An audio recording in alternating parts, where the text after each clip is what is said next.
two first-name guys. How I Somewhere in the U.S.? Yeah, okay. definitely. Okay. Yeah. So Great. I'm gonna like introduce, like say what it is, and we'll start Okay. when they give me the. Okay. So, okay, we'll start. So I'll just say what the workshop is. So do you count me in or? We're ready to start. Okay. Hi. Hold on. 3, 2, 1.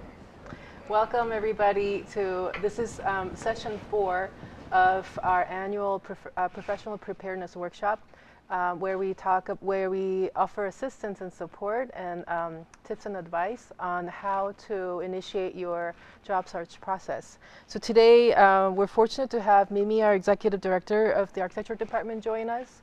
And today, I think in a way, is probably the most valuable body of information, where we give you advice on how to prepare for the interviews, the kinds of questions to ask at the interviews, and in a way, even more importantly, how to keep your job once you get hired. So without further ado, Mimi. Thanks, Karen, and welcome everyone that's here and online or watching. I'm going to talk a little bit first about keeping your job, because I'm an educator but also an employer, and I have had my own firm here for the last 20 years in San Francisco. So we're obviously constantly hiring, interviewing, so it's a sort of a continual process. And so I think sort of demystifying that process, which you guys are going to do a little bit later, is really valuable, as well as just talking about how to keep your job once you get it, right? So you've gone to all this trouble to have a portfolio and an interview, and now you're here in the office, and how do you do that? And I think the first thing I want to say is keeping your job is first of all a state of mind, okay? It's really about being curious, being a team player. And it doesn't matter if that's a big or small firm. Be ready to take on any task with a positive attitude, and be proactive. Be proactive. Be proactive. Okay. So it's really starting with your attitude and basically the attitude you walk in with into the office. I have a kind of top 10 list, although I think I added one, so it might be 11 now. But I'm just going to sort of run through those. And are you stopping for questions at all, or? Since this is my first time on the panel.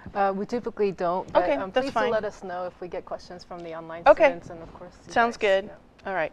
So this is somewhat in order, I think, but not necessarily, sort of most important to least important, but here are my top 11.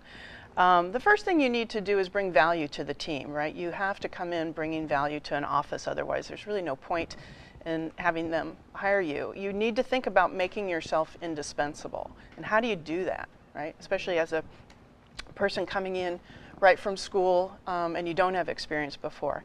Well, the first thing to do is know your skills, know what you're bringing to that job, okay?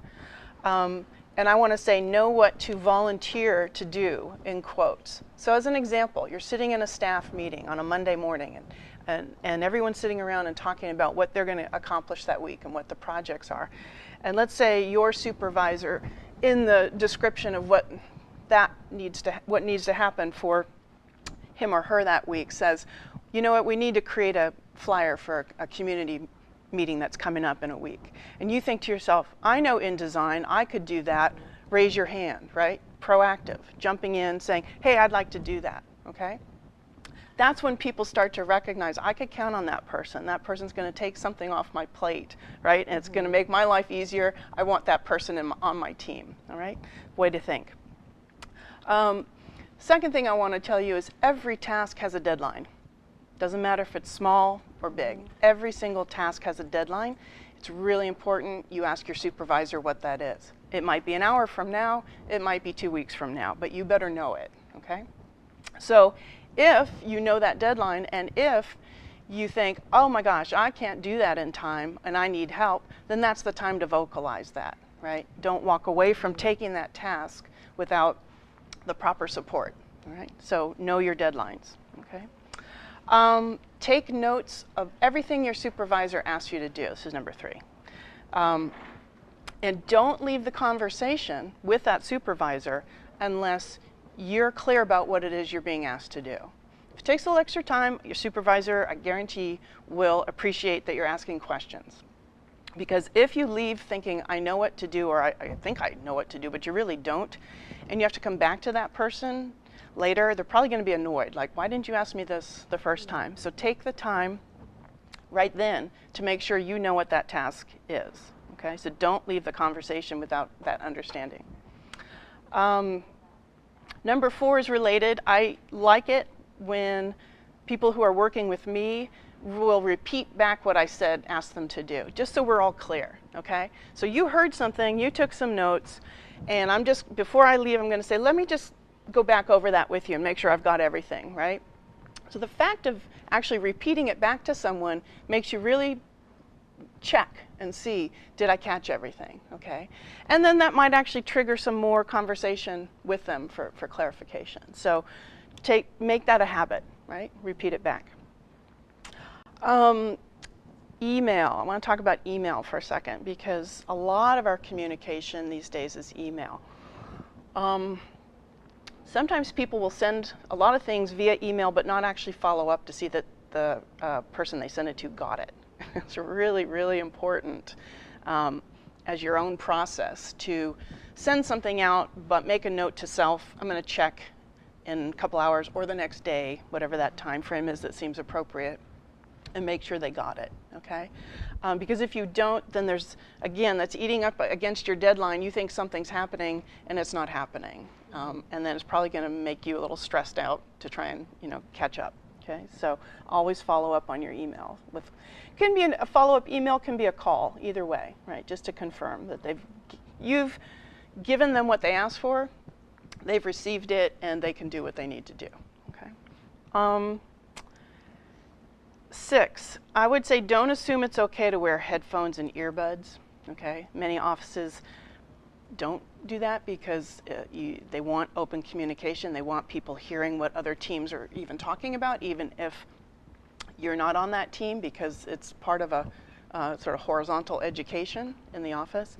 So always ask first.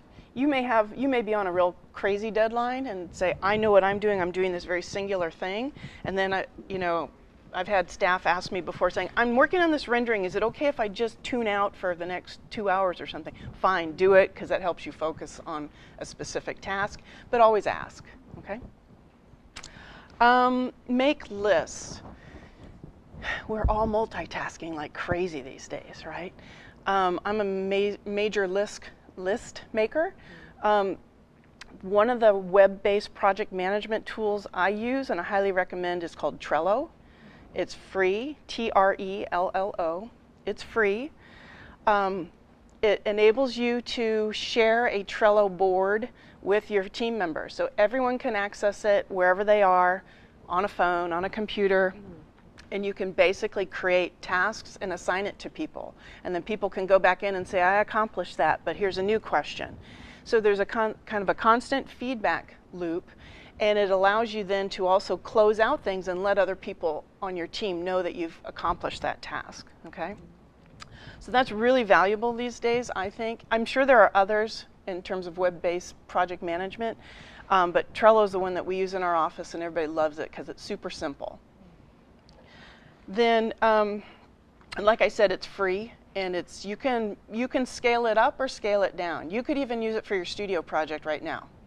You could say, I know what I need to do. I'm going to create my own Trello board, and these are the things that I'm going to make sure I don't forget to do. My instructor just told me, don't forget to draw that stair section or whatever, right? Get it on that Trello board so you know, all right? This is number 8. If you want to go to a client or consultant meeting for exposure, right? You're thinking, gee, I'd love to get out of the office, or I'd like to go to a site visit, or I'd like to do something that's not at my desk, right? And you hear about that. You hear, so-and-so's got a client meeting coming up. Chances are they're not going to take you unless you, again, have a job in that meeting, right? Generally, meetings, everyone at the table at a meeting has a purpose for being there. So what I've seen younger people do, and I think it's very smart, is say, I'd like to go and I want to be the note taker. You've got a job now, right? You may not know what the conversation's going to be about, but you better be a really good note taker and then actually create those meeting minutes. Again, you're taking something else off of your supervisor list of things to do. It actually makes the person who's going to the meeting, who actually has to present something, it's much easier because then they can focus on the conversation and not so much about having to take notes. So that's, again, proactive state of mind, right? How can I get to that meeting but do something in it, right? What can I do? So that's another, I think, really important way to be thinking. Number 9 is, you've really got to watch sort of how your supervisor works, how they communicate and how they work. And if you can, will take a little time. It won't be the first, day or week or even month probably that you're on the job. But over time, you see how people work. You see their processes. And to the extent that you can try to preempt what they need, is going to really make you valuable to them. So I'm going to give you an example. So for instance, I say to someone on my team, we're going to make a site visit to X tomorrow. The wrong answer from my team member is, okay, and they walk away. Okay, I got that, and they walk away, right? The right answer is, okay, why are we going to the site? What drawings do I need to bring? Do we need a tape measure? Should I grab the camera? Long list, right? How am I now helping you organize for that site visit? I'm going to take that off your plate. I'm going to make sure we've got everything we need when we walk out the door, okay? So again, it's sort of like trying to think ahead, take something off of someone's plate that you can do. Again, starts to make you really valuable to that person. My number 10, I probably have 20, but I'm trying to keep it short today. Number 10 is never leave the office at night without knowing what you're going to be doing for at least the first 2 hours of the next morning. Okay? The reason for that is your supervisor or your team, they may all be doing something. They may be on another deadline. They may not even be around. So if you finish what you needed to do by the end of that day, and you walk in the next morning and sit there and go, what do I do now? No one wants to deal with you, okay? So it's much better that night before you leave, before your supervisor leaves, say, I'm about to finish this task. Should I do X tomorrow, or do you have something else in mind for me to do X? So when you come back into the office, you can just jump on it. And I say the first 2 hours because usually people are coming in and need to deal with their own issues with email and other phone calls and stuff like that, and they usually become free in an hour or so to be able to kind of check in with you, okay? But don't assume that they're going to be waiting for you when you walk in to tell you what to do next. And I think it's also important because I think oftentimes students are new to keeping track of your time. So meaning, this team member, so the 2 hours, let's say, they're sitting there idling their thumbs, going on social media. Well, that's 2 hours that the office can't bill, right? So you've just wasted the company money. And so I think that idea is something that will help so that it's not just your time now. Your time is now going towards, so Mimi is paying you to be in her office. And so not on social media. Not on social media. So the time that you have in the office, you have to be productive, meaning you have to be able to account for, okay, I did this task, and now that task can be built to this client or this project number. So I think helping your supervisor manage your time by being proactive and say, so the comment about the 2 hours in the morning is an excellent one. So that's a way to proactively make sure that your time is productive and billable. And again, it goes back to what I mentioned earlier about knowing deadlines, right?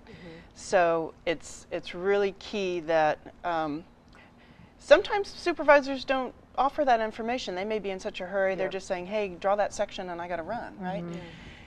In their heads, they're like, I need it by 4 o'clock today, but they haven't said that to you. So that's why it's so important to ask. So if they come running back in going, okay, where's that section? And you think, oh my gosh, they never told me they needed it today. I was planning to get it to you tomorrow. Right?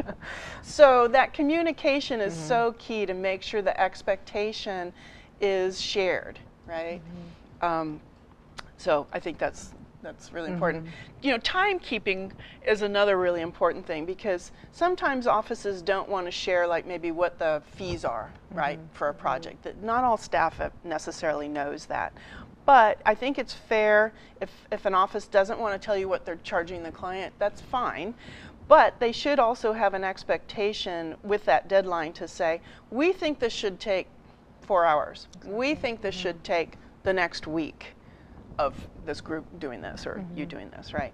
And that way, again, there's a kind of expectation, and then they're probably saying that because they know actually what the fee is, and they know sort of how much time and what your billable rate is to sort of make money on that, to be quite frank, right? I mean, this is a business, so they're going to be looking for you to do something in a way, a timely way, that's good quality and accurate, but also, you know, allows them to make money at the end of the day.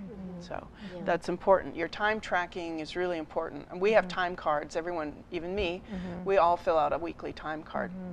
And that's partially not to go back to anybody and say, you took too long on this. That's really not the point. The point is we see actually how long it takes. Excuse me. We trust everyone's working at capacity and, you know, trying to get the job done. But we could have underestimated. We could have easily said, that thing's going to cost us $10,000 to do. And then we do it. We do it because, you know, we want the highest quality for our client. Then we run the time and we go, oh, it's actually a $15,000 job. Helps us the next time, right? So again, the time tracking, the honest time tracking is really important to a business. So just something to keep in mind. Excuse me. The last thing, this was number 11, was, again, you can do this during an interview or, you know, when you are hired and first start, but you should talk to your supervisor about licensure, the path to licensure, and about the AXP. Most employers, I think, if in a firm, if your employer's not really interested in you doing that, I'm not sure you want to be there, quite frankly.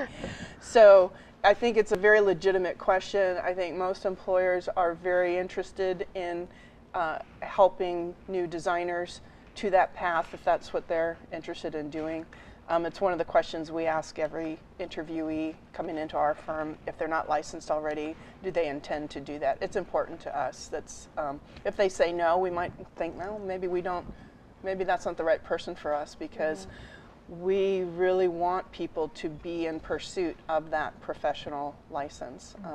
And we want to help them get there and grow to that level of responsibility.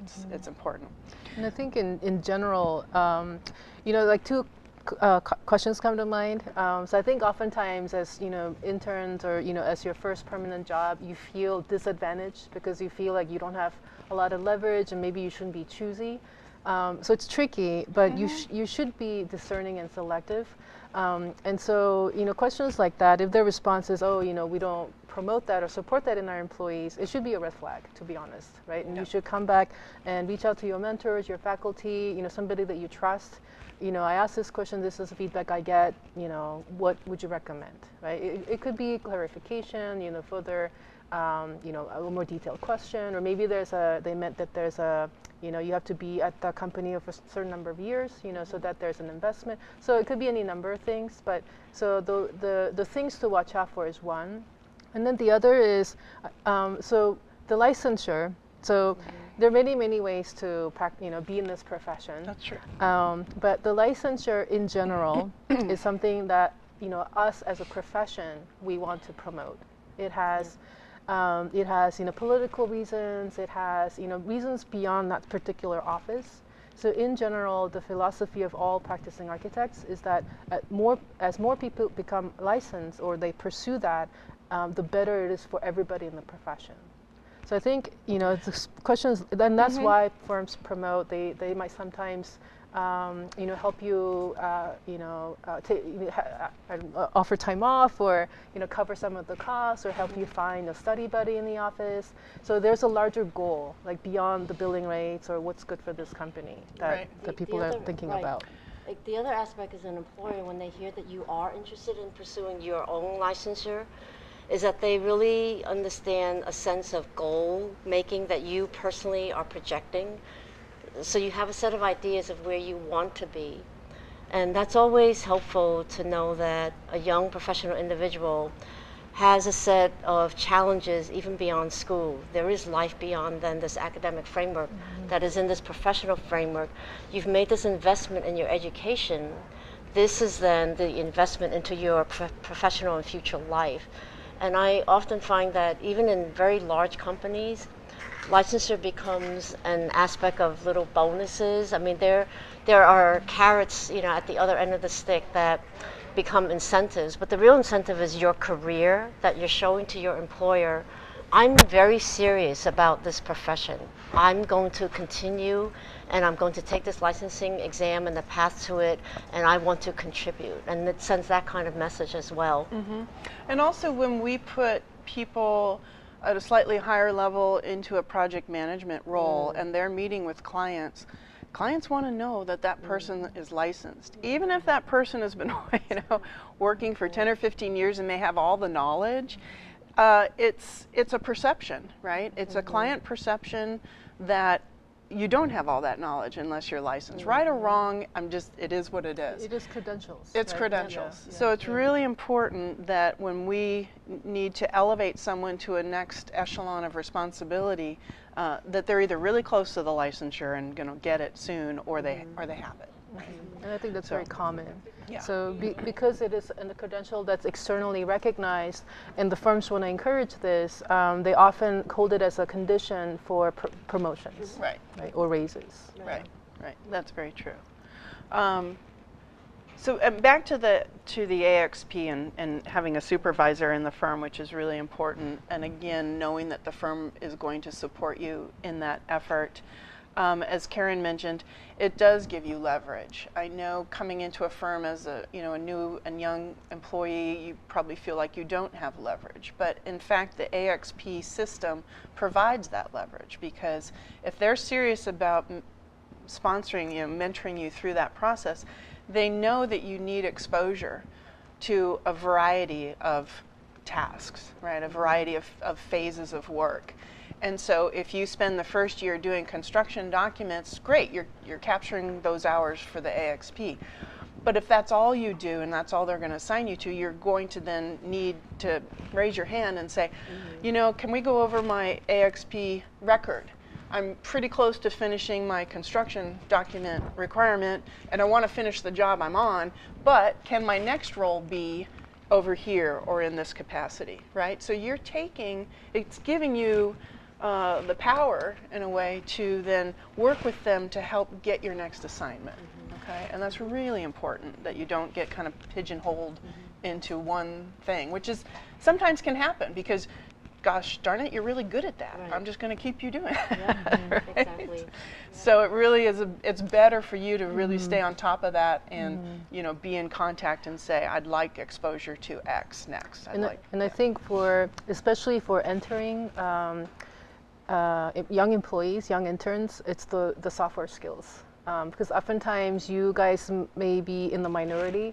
You get really good at using a certain kind of software or creating a certain kind of drawing or rendering, and you may be bringing that as a tremendous value to the office, but you also have to watch out for, without AXP, it's really easy for you to take on all of the rendering tasks for all of the projects in the office. And do only that. Yeah. And do only that for years and years. Yeah,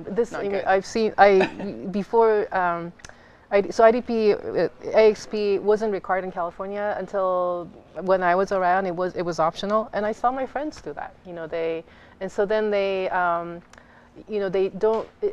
when they look to, okay, like now I want to be licensed, I'm thinking about this, and they're now years behind their peers, right? Because they haven't accrued the experience in the diversified field. I'm supervising two of our junior designers in my office right now.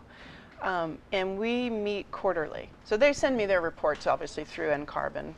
I know what they're doing, so it's easy to verify. But we meet quarterly, every 3 months, to sit down and look at the record holistically again and say, all right, where are you needing that time? What are you on right now? What's the schedule to keep you, because we need you still on that team for another month, but when that comes up, then we're going to look to see how do we get you that schematic design, or how do we get you into a community meeting, or whatever it is that needs. And that's what you want to also promote if your employer doesn't do it. Okay. So What I heard from a recent grad, I think to Mimi's point about that part, when you're in a specific part of your project, let's say it's schematic design. So one of our students who recently graduated took not the site planning part of the exam. He started his exam now. He took the schematic design and passed that. But then he took the site exam right after, thinking, oh, I'm on a roll. And it didn't work. Yeah. So I think the good thing about AXP is it does help you to stay focused on that particular part of the exam segment that you're taking, and especially construction drawings, which I know 2 of our graduates are now studying for that. And they're ready because they've gone through the mock exams already, even like with Archie Wu here, and they've gone through those exams with the AIA. So I think those are really, the AXP is really organized in that way. I mean, just separate from, I agree. Yeah. And I also want to bring in, so we all know AIA. So AIA publishes and updates something that they call Code of Ethics. I will pull it up on the screen in a minute, but so in it, so in other words, they're asking all architects who are in this profession to abide by these guidelines. And one of them is actually titled Intern and Professional Development, right? And so beyond, so this is what, this is a group effort, a collective effort that is meant to, lift the whole profession. So in other words, established architects are going to go the extra mile and offer the extra help and support to help train, newer and younger, architects in training to be fully in the profession. So it's also something that you don't have to feel sheepish about asking. That you can at least check in and count on the fact that they understand it as a responsibility, a higher goal that benefits the profession. And I think you can also, I know you're going to talk about interviews in a little bit, but I think it's also a really important question to ask any prospective employer. Do they, on top of salary, do they have any kind of stipend for professional development? Do they have any sort of support for you to go to seminars, to take an AIA class on the ARE, to apply towards your exam costs for that matter? A lot of firms do that, and I think it's incredibly important that, and if they do that, they're already telling you that they're supportive of that professional They're development. putting their money That's where right. they're That's right. Yeah. And so those kinds of things are really important, but take advantage of that, right? So I have 2 people again in my firm, junior, who have been, well, let's see, one's been with me for 3 years. She's just starting to study for the ARE. She's going to take her first one hopefully in another month. And then another person who's been with us for about 9 months, and she's studying to be a lead associate, right? We didn't propose that. We didn't, we said, she came and said, this is what I want to do. We said, great. All right, here's your stipend. You can do what you want with it. So again, that proactive nature I talked about at the beginning is really important. It will get your employer's attention. They will notice that you're taking initiative and saying, I'm going to make myself, I'm going to keep educating myself and making myself a better professional. So really important. Yeah, I think it does come across as commitment. Right? So not somebody who would leave the profession or not there on a whim, but somebody who's thinking long term, right? And all of those qualities speak very well of you, right? Yeah. So should we touch on some interview do's and don'ts? Sure. Yeah, absolutely. So actually, I'm going to just very quickly introduce. So hopefully most of you guys know this already. So Samina Sitapkan she's BArch faculty, but one of her roles, she's a liaison, the faculty liaison and advisor to anything that has to do with licensure. So if you have, so please do your own research, but if you have any questions, she's your go-to. So she will organize things like this. So these were events where speakers who are in charge of the licensing requirements external to the academy or university are invited to come and speak to the students. So she's our representative representing this department to all of those external organizations. So she's your go-to. And she just recently, so this was her presentation just this spring. This was an event last year. So this was also recorded and taped. There's a lot of really valuable information because it had been it's stable now, but the requirements were changing. So you can look that up on the Academy website. I think with that, we've also asked Mimi to speak to the interview process from the employer's perspective, like from the person on the other side of the table. I just did this a week ago, and I have another interview in our office coming up next week, so it's probably very prominent in my mind. You know, for us, we're a small firm. We're a 10-person firm, so we have there's very key things that we're looking for in people that we bring on. And we also want to know that that person, first and foremost, is really going to be a team player, that they're going to be able to kind of plug into work with any one of us, right, at whatever skill level.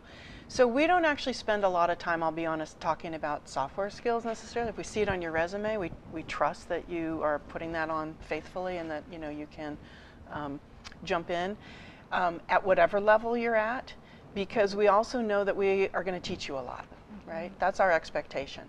And so we just had an interviewee who had a master's of art, MArch, from a few years ago, got out into the field when there was absolutely no work, completely the worst time ever. It was a complete downturn. His background was in graphic design, so he went back into graphic design, so still stayed obviously in a design field for a while, and is just coming back to architecture now at a later age and his first job, so no architecture experience, right? So he was really nervous about the fact that, yes, I kind of know Revit, but not really, and yes, I know some AutoCAD, but I'm not that great, blah, blah, blah. He won us over in an instant because his passion was so real. His desire to come back and really do what he always wanted to do, he was great. He just said, I'm going to do this.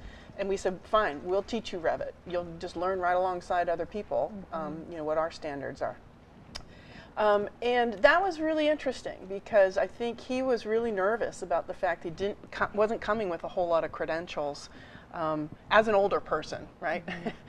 But it didn't matter to us because the passion was there, the interest was there, the determination was there. I just sat with him the other day, and he's going to sign up for AXP. I mean, he's all over this. He is so ready, right? And it's really inspiring. And you think, great, we're really happy to have someone like that who really just wants to keep learning and jump right in. So that's a big deal, that you can express that in an interview to someone. Sometimes our interviews are 30 minutes long if we just can tell it's not a good fit, and sometimes this one was over 2 hours. I mean, we just started having a great conversation, right? And I think that's one of the things you want to think about too. How do I engage this particular employer in a conversation? And they may not have 2 hours to spend. We didn't really either, but it was fun. They may have an hour. That's fine. But it's really a conversation. It shouldn't be them just asking you a bunch of stuff. You should obviously really need to come in knowing them as best you can through their website, through LinkedIn, through whatever means, or if it's a referral from someone, a faculty member here, what is it about this firm? You need to be really clear about why you want to work for them. It's not just a job, but what is it that they're doing in particular that resonates with what your goals are. If you are just see yourself in healthcare, then that's great. Then those are the firms that you're going to look to. See who's doing interesting things, new things in healthcare environments, that kind of thing, right? So you want to be really clear that you know these people as best you can before you actually get to talk to them. And then, great, what an opportunity. Now I can actually talk to you. These are the things that I found on your website, or these are the things that I've learned about you. Can you tell me more? Is this, am I getting this right? I think it's really important for you to also ask them specifically, if I'm hired, what will I be working on, right? It's really good to know what is it that they have lined up, why are they interviewing, right? What are they hiring for? So then you can, again, think, this is a dialogue, does that sound interesting to me? Is that something I want to do, right? Just because you're getting the interview, you may walk out of there thinking that wasn't the right match either, and that's fine, right? It's really got to be a conversation, okay? The other thing I want to say is about your portfolio. Everybody wants to show their work, and all employers obviously want to see your portfolio. They won't have time to see every single project you've ever done, and they won't have time to hear every thought you ever had about that project. Okay, so there's a really important editing process on your part around the projects you want to show.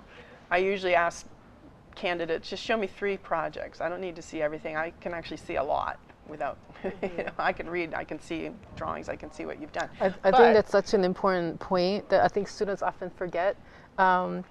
You know, it's like, I think in a way I like to think of the kinds of drawings and diagrams we create as like our own secret language in our profession. Right. And we've spent a lot of years like deciphering and creating them. And so oftentimes a really clear set of plans and sections and diagrams, like in a minute, will scan what the intent was. And so you don't have to laboriously try to walk us through every decision. Yeah. And I think that's something that you can count on, knowing who the audience is, like knowing that if your drawings are good, they're going to save you a lot of time so that you can talk more about, so that you can convey a sense of who you are and how you work, not so much about that particular drawing or diagram.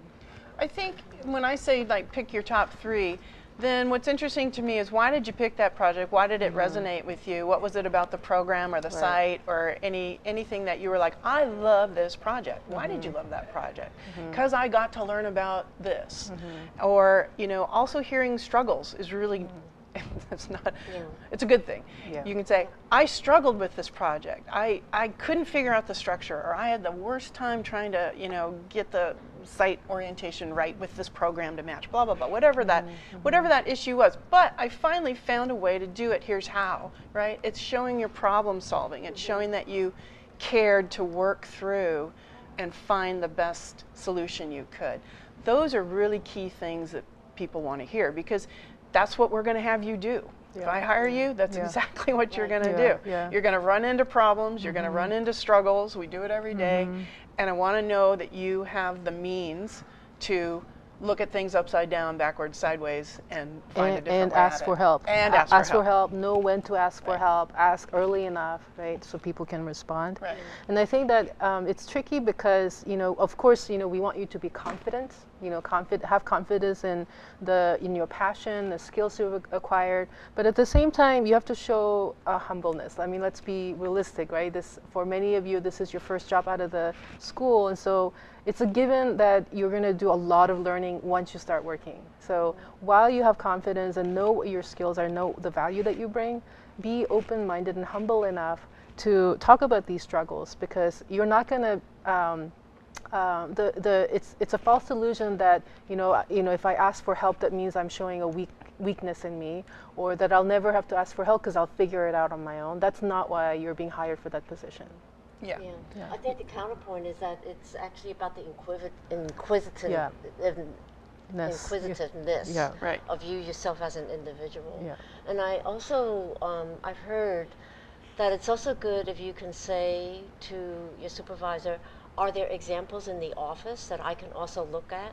Because that's a way for you to then analyze or have that opportunity to dissect the process that's in the office. So it's both understanding what is coming in the office as a culture in the way that thinking is done as part of the workflow, and you're initiating, I want to learn about this process. So I think even asking about examples is another way. Absolutely. Yeah. I think, again, going back and saying to yourself, do I know what the goal of this is?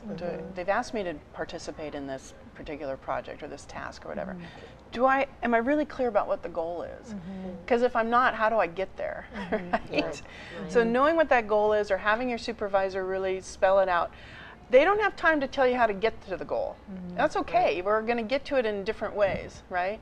But they're going to say, this is what I need at the end of the day, or this is what we need to have figured out by the end of the day. And they may even say, I want you to go look at the code first, or I want you to do this first and that first. They're not going to necessarily tell you where, but they're saying, here's a thought process you might take on, right? That's really key, because again, if I have to sit and explain every single step, I'm just going to do it. Right. I'm not going to give it to you. So again, there's a balance between, okay, I get the goal, here's what we need to figure out, here are the questions that need to get answered. Who do I have access to? Well, you've got consultants, you've got me, you've got, whoever. And then you kind of figure out what that path looks like. And that's what we want you to do, because if you can do that, we can give you the next echelon, right? We can move you up. You can go to now a job captain. After a few years, you can be the project manager. We need to see that ability to organize and navigate. And I think, with this, I think expressing the desire, so even if you don't know the first thing about how to go from, getting the project to getting it built, expressing the desire is that you are really hungry to know how it happens. So all of the training, the intern hours, the actual, day-to-day experience, Mimi mentioned the open communication in a open environment, open office environment. So all of this kind of ambient conversations that you hear, they all add up towards this kind of a knowledge about, this is the process, this is what it takes, these are all the people that we need to involve. But developing that, expressing your desire to develop that overall view, right, to your supervisor, to your boss, is going to really speak well of you, and it'll help you better understand your role, because you have a really important piece, a job within that larger goal. So to understand what is the overall outcome that the firm or the client, the city wants to accomplish, and what's my role in it, is really helpful. I think it's, on the one hand, it's your boss will look at you with an eye to, if she's asking these kinds of questions, in the next promotion cycle, I'm going to consider that into fact and give her more responsibilities. And also, I think it brings value, and you feel more rewarded in what you're doing, right? So let's say that you find this particular task very mundane and boring and repetitive. But I think if you understand the larger picture of why that has to be done and why it's a critical piece that needs to be done, then I think it helps, right, to understand. And there are some mundane parts of it. They are a lot, Really? yeah. So, any don't do this, like do not in an interview? During an interview process? I think the thing I would not do is, one, not talk too much. Just don't go on and on and on. Again, know when to stop, know when to pause to offer an opportunity for questions and more dialogue. But you talked about being humble, confident and humble. There's a fine line, right? We want to know that you're confident. We want to know that you're excited. We want to know that you're, engaged in the kind of work that we do. But yeah, we don't want to think, oh, there's no way we could give that person something mundane to do. They're going to be annoyed or something, right? So there's again this kind of like being just receptive, right, to any of the kinds of tasks. So the don'ts are, don't talk too much, give and take. And then I think if you're limiting what you're talking about in the portfolio, that's the other thing. Don't try to go through your whole portfolio, because there just won't be time. Right. There won't be time. And were there any examples of questions that you were asked at the end of the interview where you felt like, oh wow, that's a really good question? Or any questions that I'm like, no, that's an inappropriate question? No, people have not asked inappropriate questions. The ones that are curious, again, kind of come back to, if I'm hired, they're not assuming there will be. If I'm hired, what would I work on? I'm excited to know what would that be. So that gives us an opportunity to pull up sort of new projects on the screen and say, here's one that's up in Santa Rosa. It's coming. That's going to be in schematic design. The likelihood you'd be on that one, right? Or maybe in the short term, we're trying to finish up this affordable housing community center, and we need your help first on that, and then over here. So that really gives them a kind of vision for probably the next 6 months to a year.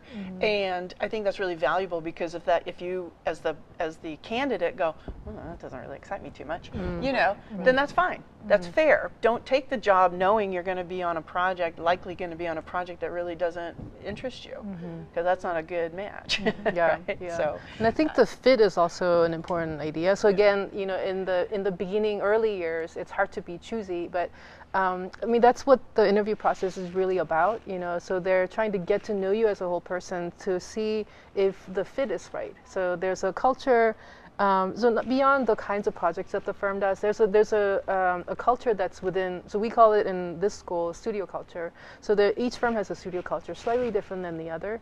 And a big part of the interview process is kind of trying to envision, you being part of that culture. How is this going to work? with the kinds of personalities, you know, that's already in the office. That's one. The point about maybe not having the perfect job in the beginning, we did have a graduate that saw it as an opportunity. She was disappointed she wasn't hired by the firm she really wanted, but what she realized is the firm that did hire her became a stepping stone to this other office.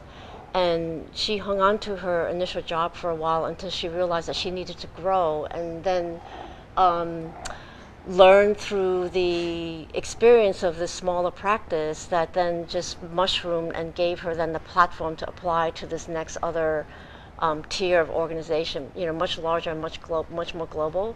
So sometimes you may not see that little special thing that happens that's right in front of you, but when it becomes a stepping stone, as in all of our careers, you have to start from somewhere. So I always feel that there's always some opportunity in what's presented to you, no matter what. So you try to find, if it's not your first choice, there's always something to gain out of that experience. Absolutely. We have about 10 more minutes of Mimi's time, and I thought, could you reflect on, so I think one of the toughest things maybe for people going after their first job is the salary negotiation. So we'll cover kind of the numbers and all that details later, but just from an employer's perspective, what are some kind of overview and what are some do's and don'ts, and what does the process look like? How do you expect them to, you know, the questions asked, or do you expect them to answer on the spot? Yes, you know, I'm going to take this job on the spot, or is it okay for them to say, I'll get back to you tomorrow? Yeah, absolutely. It's a give and take. Yeah. So we usually ask people what they're looking for because we don't know. They could, and then we have to sort of evaluate that based on, you know, what we've seen them present, the hour we've had with them. Sometimes it's hard. But before we ask them that, we go through and say, this is what our firm provides. Okay, obviously there's salary, and then there's so many paid vacation days, and there's so many paid holidays, and there's health care at this rate, and there's, you know, dental. We go through all the benefits, and there's the stipend for professional development, and there's participation in a 401k, and we go through everything, all the things that we offer. So they have a big picture of not just a number, but everything that's, you know, in that. And then we say, you know, because the salary is negotiable. It has to be. You know, it has to be kind of, what are you bringing to the table? What do I think I need from that person? Again, projecting what project I'm going to put them on. And then we usually just say, what is it? What's the range that you're looking for? Is it a hard number? Is it a, you know, between this and that? And they'll tell us. And if it really is like a number that's easy, if it's a number that's easy, then, you know, usually we can answer on the spot saying that will work. You know, if it's a number that's a little bit higher than we expected, then we may have to say we need to look at that a little bit. You know, and we'll go through later about what those numbers are, so you'll have the ranges. But it's not a deal killer either. Right. You know, because if they come back with a number that we think is perhaps too high, we can always come back and say, are you willing to bring that down a little bit and then let us revisit it with you in 3 months? So we have a sort of trial period. So we can say, let's see if this is a good fit. You're asking for this much. We don't know that we can, you know, agree to that right now. We need to see you perform X, Y, and Z. I don't really say it that way, but you know, it's kind of like, well, let's have that 3 month to see if we're a good fit or not. And we've done that before. You know, where someone has said, okay, I'll meet you halfway, and then can we talk about it again in 3 months? And open the discussion. And then the other thing is, so I think she already alluded to this, but asking for time to think about it does not indicate, doesn't mean that you're not interested in the position. It's a perfectly, so let's say, you know, you're so lucky, so you offered the job on the spot and they throw out a number, or even afterwards. So after you go home, they vetted all the other candidates, you're given a number. You don't have to, it's perfectly fine to ask for time. You know, don't ask for a week, but ask for time so that if you're receiving offers from other firms, or if you need to talk to your family, if you have dependents, if you need to revisit your budget to see what's actually feasible. So it's not a decision that nobody's looking for you to make the decision on the spot. Because it's a big deal, it's a big decision, right? And with what you agree to, it has to be workable for you, right? And so it doesn't indicate the fact, you know, it doesn't speak to your level of interest, the amount of time that you ask for. So I think a day or two, right, is perfectly within acceptable, normal ranges. And you can always say, I am interested. Yes. And, Yeah. but I do need time to look at that relative to Yeah. family, to Yeah. whatever, You know, whatever I it need is, to talk to- whatever it is, whatever it is. Whatever Yeah. it is. Yeah. That's perfectly reasonable. I don't think we ever come to a like hard and fast conclusion right at the end of the interview. I don't Right. think that's right. ever happened. Right. so, Right. yeah. And then, would you say in your case, is it usually emailed back and forth, or do you prefer phone calls back and forth? Because I'm so hard to get a hold of, it's usually my fault because I'm in the field a lot. But that a lot of people Yeah. would be in your same. So I similar. say you can call me. I may not get back to you right away, but Right. email's perfectly Email, fine. okay. So what we do is we talk about a lot of things. If we're sincerely interested in that person, I do follow up that day or by the next morning with an offer letter. So they have something in writing. It's not what they've just heard us and I say I'm going to put all of this in an offer letter to you, and then you can think about it. Consider it. Yeah. And we will then, if they've told us what they're asking for, we will tell them what we can offer and see if, again, then they've got everything in front of them. It's, not like, hey, didn't you say I was also going to get Right. X? And Right, exactly. Yeah. So, I think you mentioned, so the offer letter is important, and I found that some students hesitate to ask for an offer letter, which in the industry is actually pretty standard and normal, because you want to make sure you are getting what was discussed and what's been sent to you is exactly what you also heard. Right. So I sense though, like even in our audience right here, that there's been some hesitancy about how to even bring that up, and I've actually suggested to just be Very upfront. I direct mean, about it, it's yeah. a contractual Yeah. relationship that you're about to Right. enter into. Right. Yeah. Right. I think there's two ways to do that. You can ask for an offer letter if they just are like, I'm crazy busy, I can't get that to you. You can also offer to say, I'm going to email what I heard, right? And at least there's some form of written, Sure. if that's how you get to it, I don't see there's anything wrong with that, but at least there's some understanding. You say, because again, when you're done with the interview, you want to go back and thank them anyway, right? I mean, via email or something. So it can be part of your thank you. You can say, thank you so much for your time today.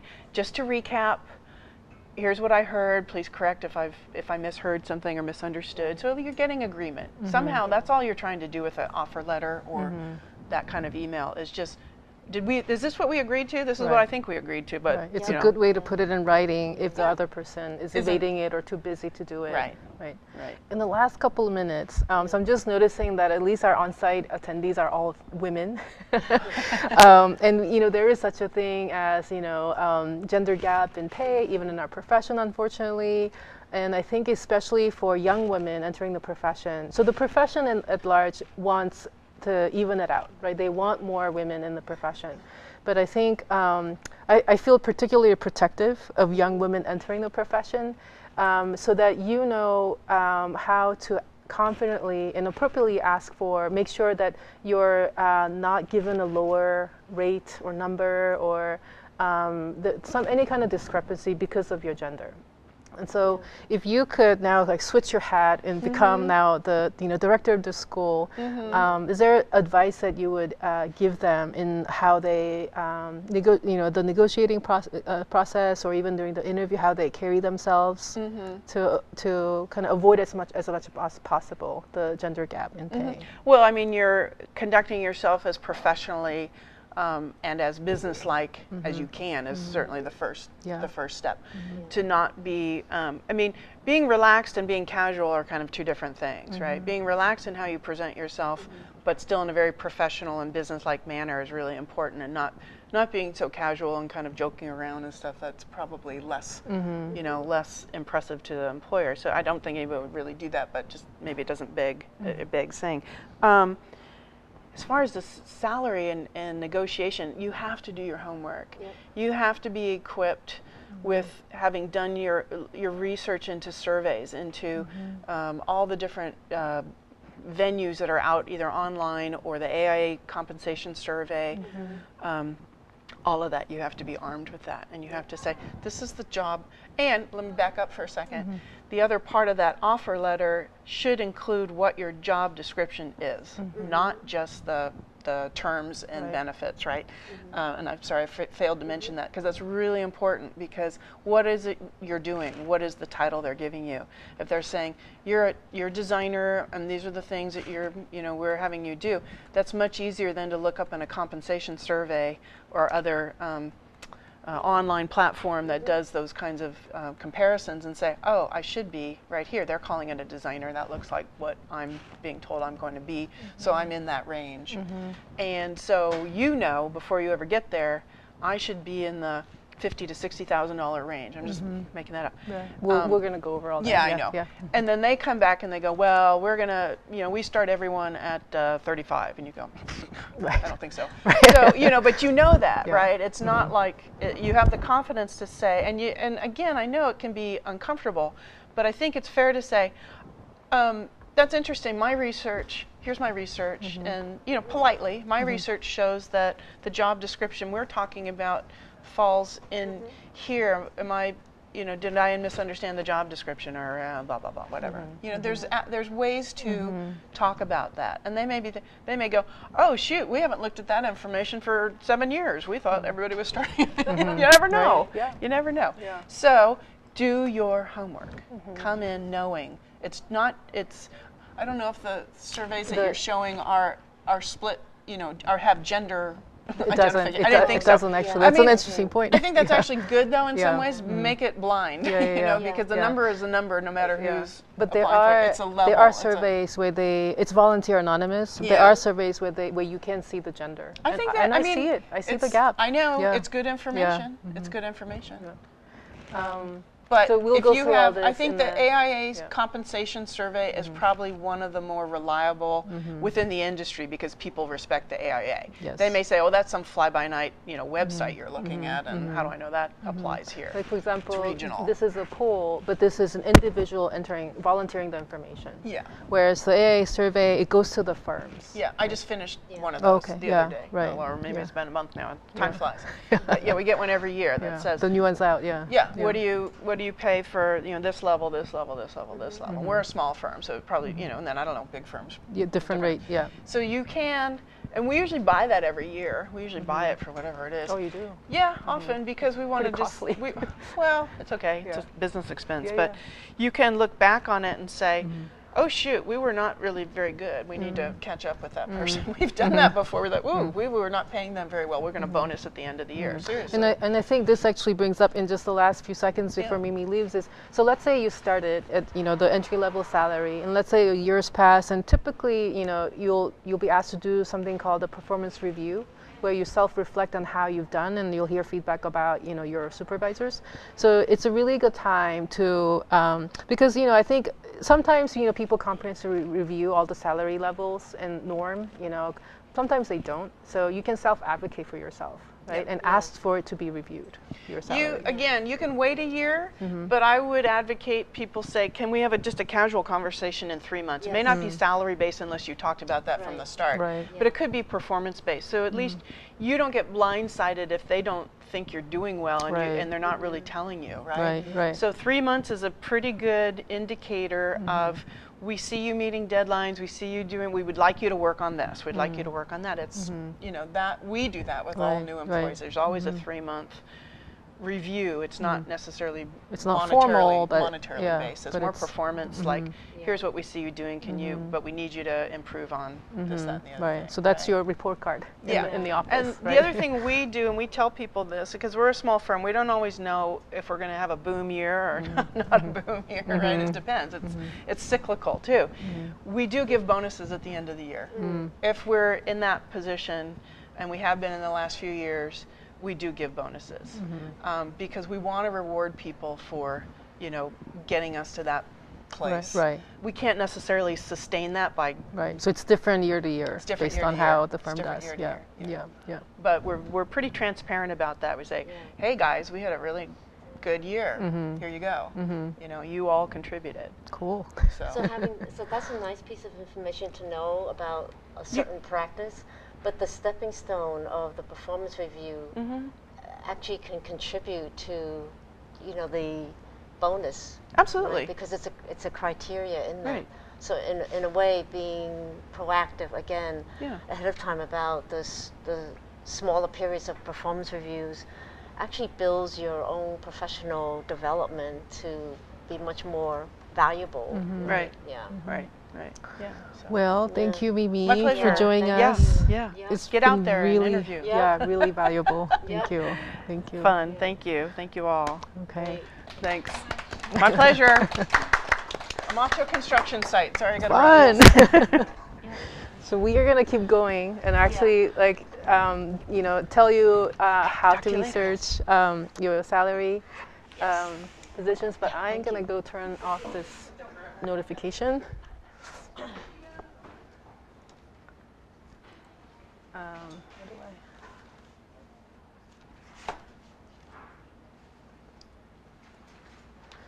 Okay. So I think since we just finished talking about salary, we just keep going on Yeah, we salary. should. Yeah, good topic. So actually, I guess I should navigate here.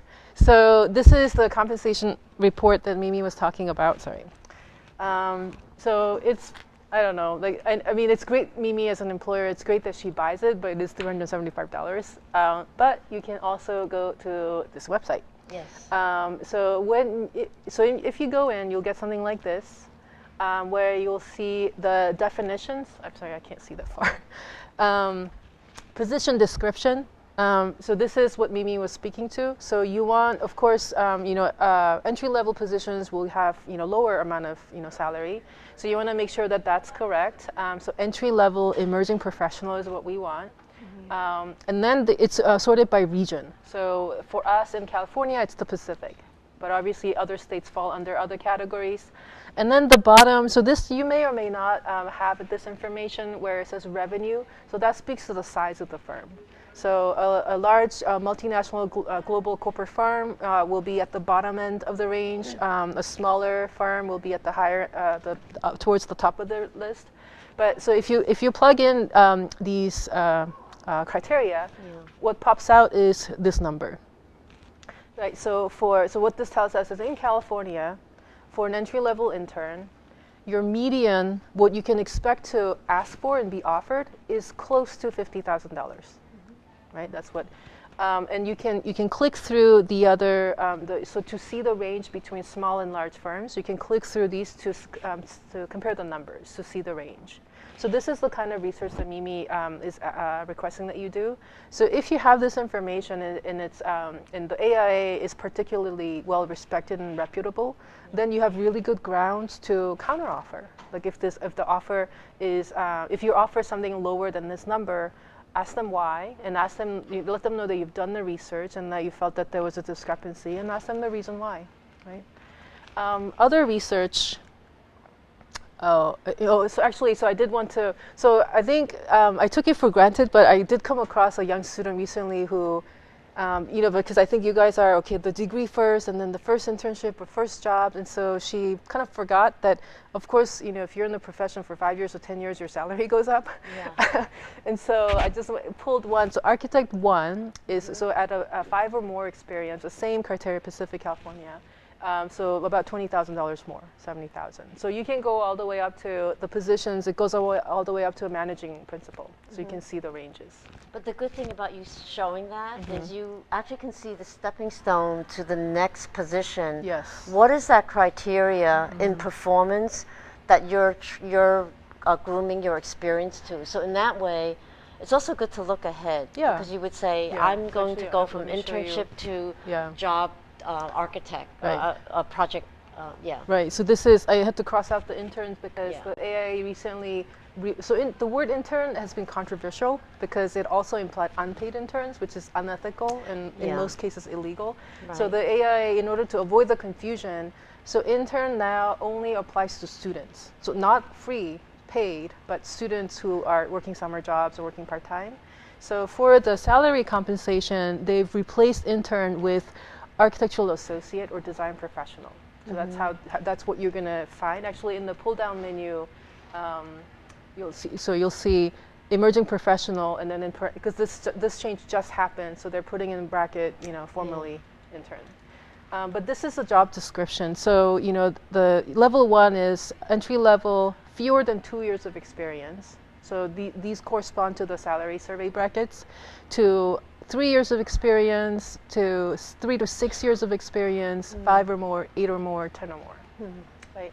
And in the salary, so these are the definitions that the AIA has crafted, and it applies to most of firms. And oftentimes you'll see in the job descriptions that they actually reference, not always, but oftentimes they reference these titles, so that you can so then your research is more accurate, salary research. Actually, where were we? Oh, so one thing I did want to point out, so the difference between these two, so this is, so when, so in our profession, when somebody calls him or herself an architect, that means that you are credentialed. That means you have your licensure. If you don't have, so this architect 1 already means that that person is licensed. If you don't have a license, but you have a similar number of years experience, they separate it by saying same definition architect 1 except unlicensed. So it's called unlicensed architecture/design staff 1. So same 5 years, but no license. So the salary drops a little bit, 63,000 versus 70,000. Right. So one question, because I see a lot of people like on their portfolio, they say architecture that after they end, but they're still students. So people like a student, we should not put that after. That's correct. So I'll repeat the question. So the question was that oftentimes we come across, maybe even resumes by portfolios, especially where a student, after his or her name, puts the label architect. That's illegal, actually. Yeah. You can't do that. And so when you come across things like that, you know that they haven't done the research. Yeah. So even, so let's say fast forward 2 years, now you're working in an office, you still can't call yourself an architect unless you have the credential. Yeah, it's part of it is also the misrepresentation in the profession. A lot of other folks would like to be licensed, but they put the word architect or even architecture, like what you're implying. In the Better Business Bureau of California, just as Karen said, it is illegal. It's actually, you actually can be sued for that. Yeah, or the AIA will, if they find you, they'll come and reprimand you. That's right. You'll be publicly shamed. Yeah. You had a question? Follow-up question for the previous one. So what's the proper title? What title? Yeah, to put on. Yeah. So the question is, so if we can't say, name, comma, architect, what's legal? So oftentimes we'll see architectural designer, and now because we don't have to use the word intern, I'm sorry, we can borrow AIAs, right? Architectural associate or design professional. Right. But I think architectural designer is a kind of a catch-all, so it doesn't necessarily imply somebody who's at that intern 1 salary bracket, but somebody in general who's in the profession, young professional who isn't quite licensed yet. Yeah. Okay, so we covered that. So these are the definitions. So this is a survey from the last. So the survey, by the way, is done every 2 years. Oh, so I guess it was 2017. So this is from the last cycle in 2015. Right. The 2017 one, I think it was just published. So I couldn't find without paying the $375. I couldn't find the equivalent information. But these are, so it's a big book. So they in addition to salary, they ask all kinds of questions, different ways to filter. So just 2 examples where most firms typically give, offer higher salaries for somebody with a license. And BIM is Revit is becoming more and more prevalent. So it used to be a more rare skill a few years ago, but there was a financial incentive. So they did hire or they did offer more money if you had Revit skills. I don't know if that's still true. This is an interesting graph because all of this over time. So one of the things, Mimi mentioned about the cyclical nature of the economy, and architecture is the canary in the coal mine. Do you guys know what that expression means? So in the coal mine where people go underground and dig for coal, the oxygen is really thin, so it's really rare. So canary is a type of bird who is very susceptible. So if the canary is starting to feel sick, that means that the miners had to leave the coal mine. it's dangerous for them. So it's the first indicator before it becomes visible. So our profession, unfortunately, is very susceptible to the ups and downs of the economy. Because when we get into a recession, the first things that people cancel are what we call capital improvement projects. If I own a house and I wanted to do a renovation, but the economy went down, that's the easy thing for me to cancel, and that applies to large firms also, right? So, so this is why it's especially important to take heed Mimi's advice about how to keep your job, because it's not. So these cycles, you know, like between the two of us, we've seen like more than one now, many cycles. So it's just the nature of things. You know, economy goes up, and then you know, Mimi is able to offer bonuses. People are hiring. It's easier to get jobs, but it's going to crash. You know, and then people are laid off. So it's hard to get jobs, and then people are also laid off. And so in most cases. So for those of you who are fortunate, you can, if you perform well, you can hold on to your position in a higher likelihood than others who haven't been doing as good a job. But sometimes it's, you know, when it gets really bad, you will get laid off even if you have been doing well, right? But all of the proactiveness, the inquisitiveness, those are all really great habits just to have in general anyway for your own professional development. But it also safeguards you to some extent about, you know, when the economy goes down and now firms need to lay people off, right? So something good to keep in mind. So here are some other, so Glassdoor and Archinect are other sources, places for research, salary research. They're not as reputable and vetted as the AI compensation. So the numbers there, you'll see numbers that vary a lot, or the information isn't. So what's great about the AIA is it's standardized. So you're comparing apples to apples.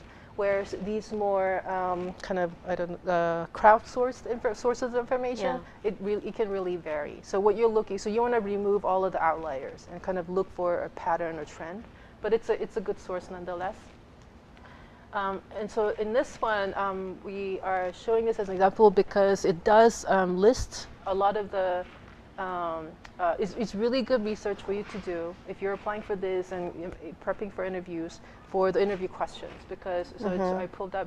So these are the criteria that they're looking for, right? Number of experience, credentials that they're looking for, software skills, ability to communicate, and such.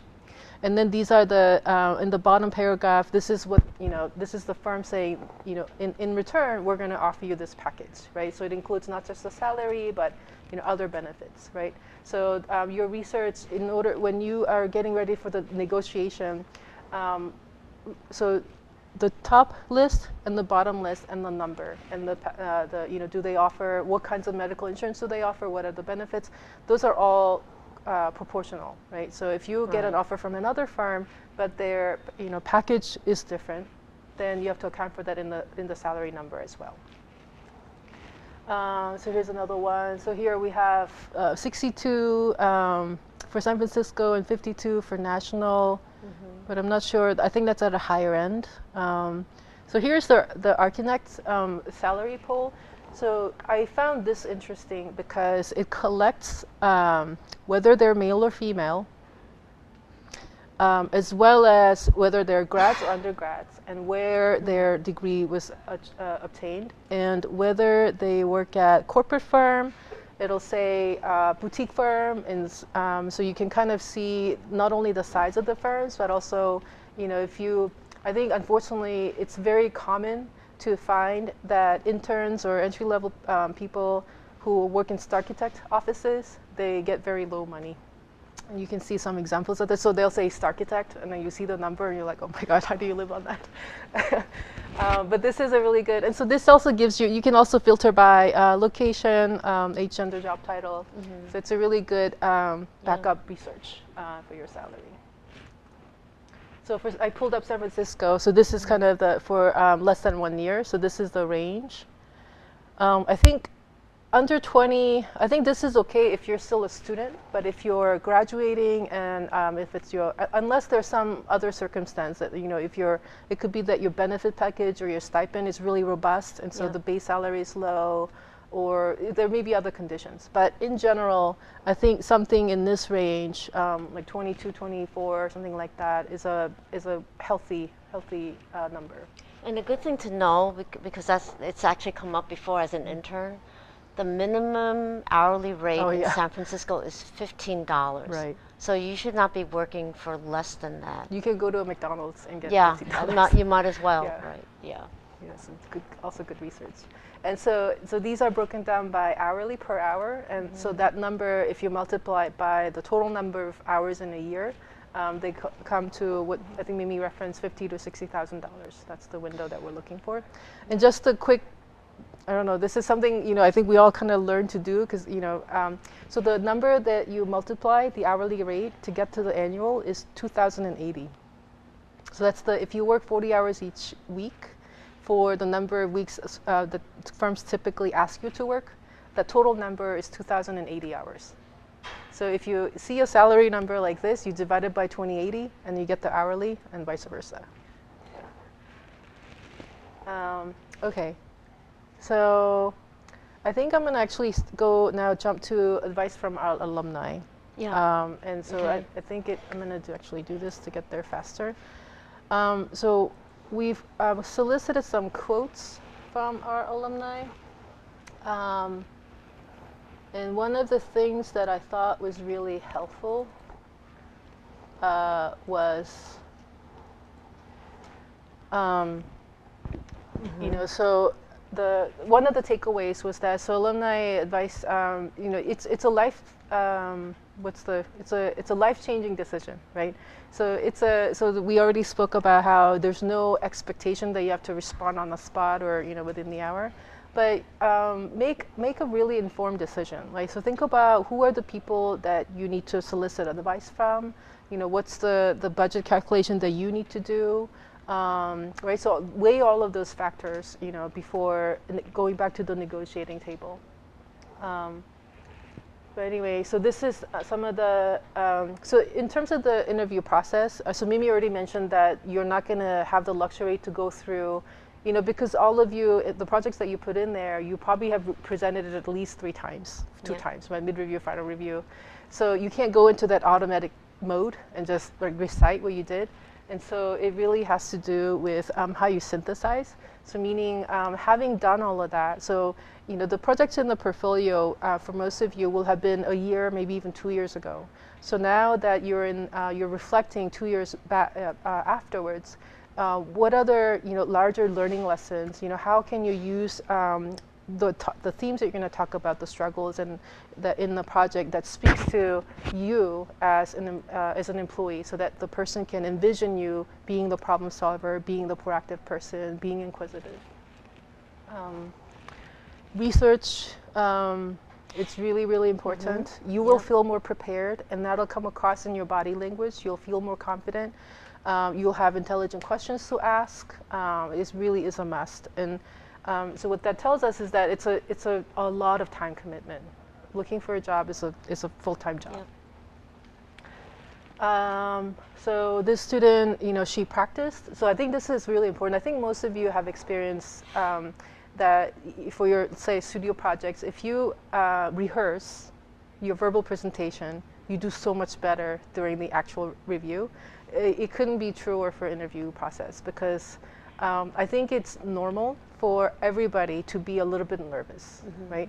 But you want to be not so nervous that you get flustered and you come away from the interview thinking, oh, I didn't do as best as I could have, right? And so there's nothing that is going to help you more than rehearsing. You can do it with friends, with partners, with your mentors, with your faculty, with yourself, in the mirror. You could record. So the more practice, the more times you spend talking about it, the more condensed it's going to become, and the more comfortable you'll feel.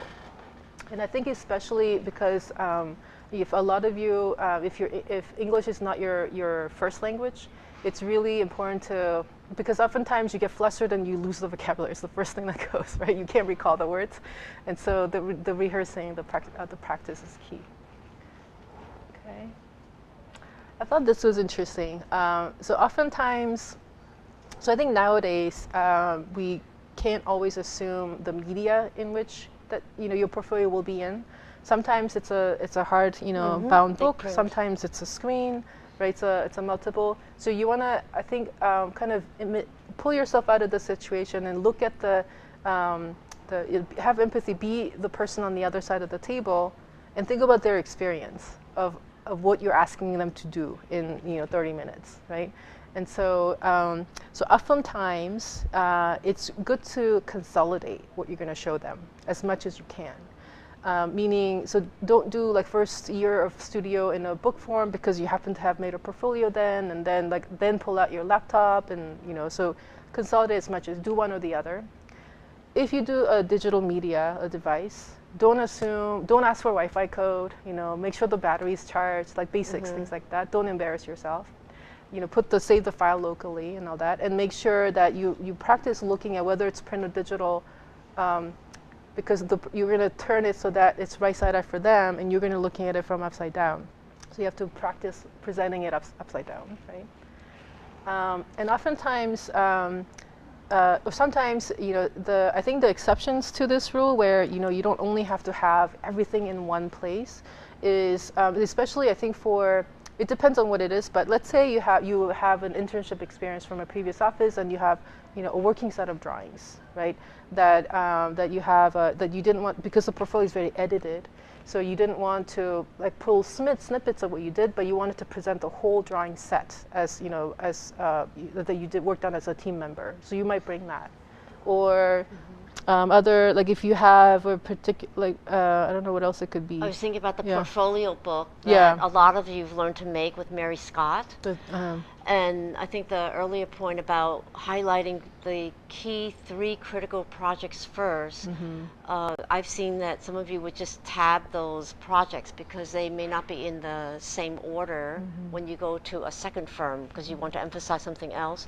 So I think it's important in that way then to practice opening up that book, which sections you plan to show them, that particular project. So something to also add, I know that a lot of you think or feel, I have to show all my design work. And something that Karen and I have seen recently is that what comes up in interviews is they want you to be off and running. So maybe you're part of a construction design document team, and they just want to get a sense that you've actually done some wall sections, or you've learned about just the process and the method. Or even Mimi mentioned about building code. Do you know how to do the code? You should be able to have some aspect in your portfolio. It doesn't mean that you show them, oh, I did these egress diagrams in Studio 450 or something.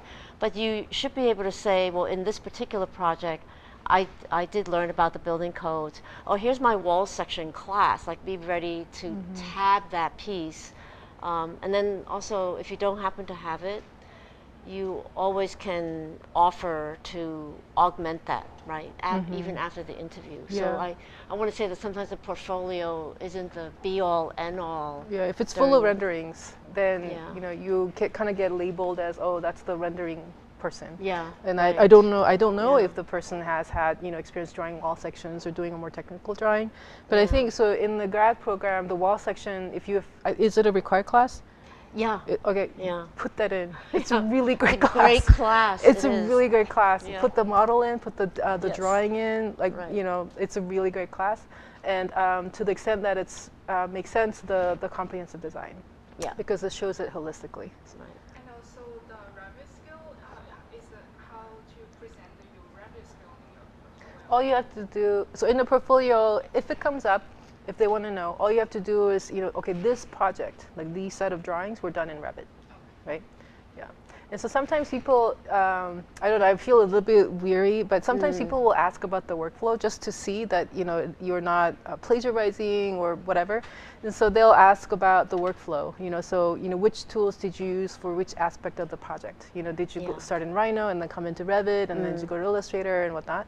But so you might feel the question like that. But typically, back to Mimi's point, in software, you're getting these degrees, MRX, PRX. It's a big commitment, time, money, effort, and so you don't want to be a software person.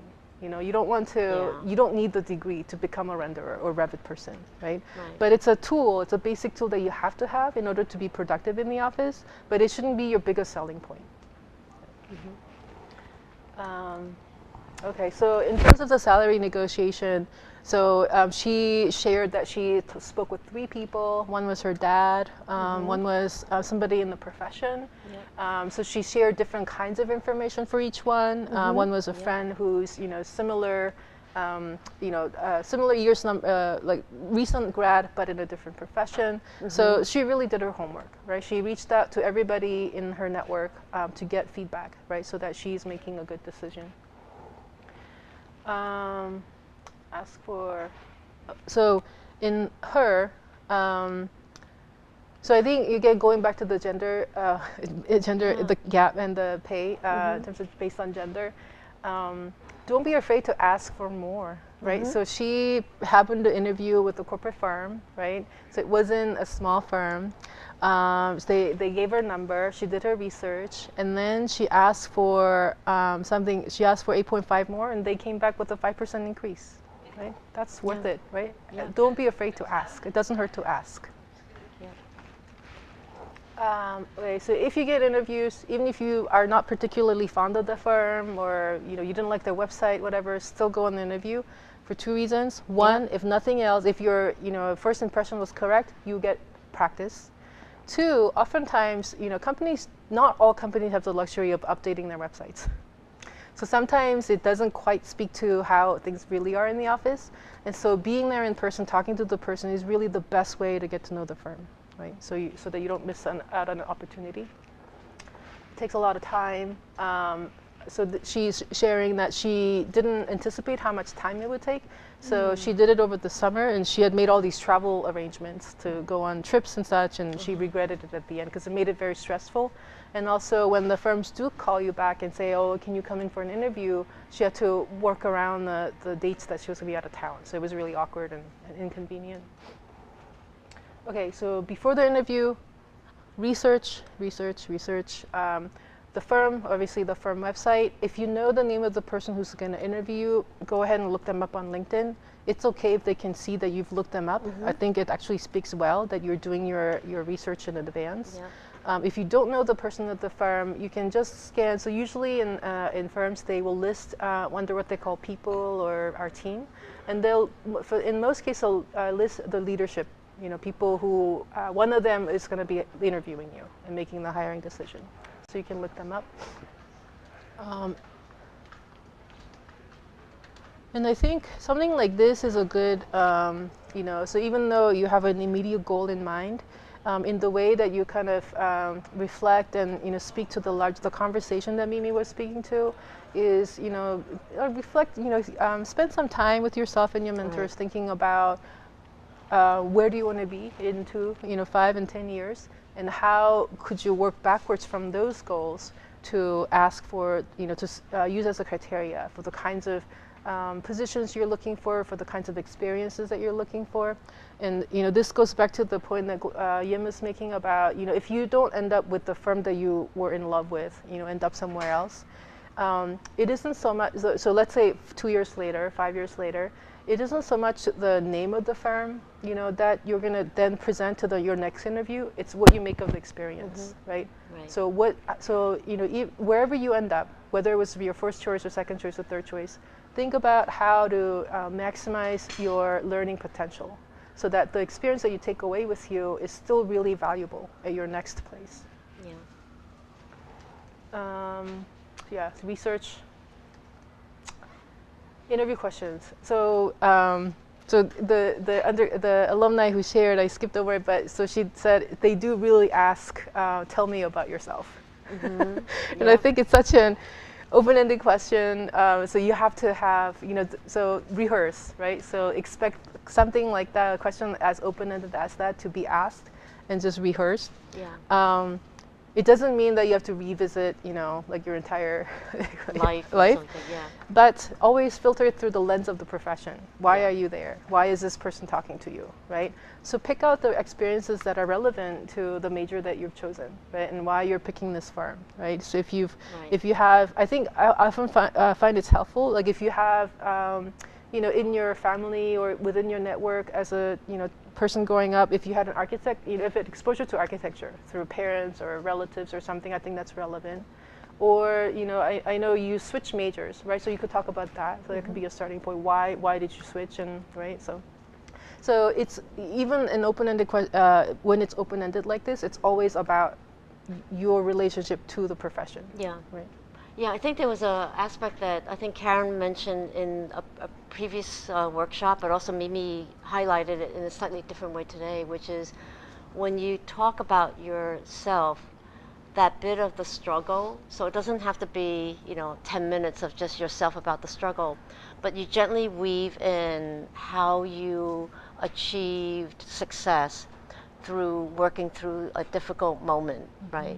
And I think that's a way to create that imprint in that employer. Because as Mimi was describing that, I was thinking, what will make you memorable during that interview? They see many candidates, and so you have to remember, how do I distinctly become that image that someone remembers, either about the way that I think about my work and how I overcome difficulties, which is a word that Karen's mentioned many times. And it doesn't mean it's a negative aspect. It just shows you have the ability to persevere and then be successful. So those are all good things. Absolutely. Yeah. That last one was so editing. So I'm what gonna questions do you anticipate? Yeah. There was one that The slide of questions. Oh, do you want to go to the questions? Well, I was thinking, like, let's actually try answering the specific questions. Yep. Yeah. What are your strengths and weaknesses? How do you answer that? Yeah. Don't list software as your strengths. Yeah. Good team player. Team player, excellent. Excellent, Right? So right. you have experience working in a team, and you find things that are rewarding about it. And let's collect some other strengths before we go to the weaknesses. Reliable. Okay.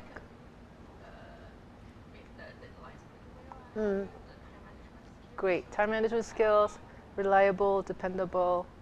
Also, any other?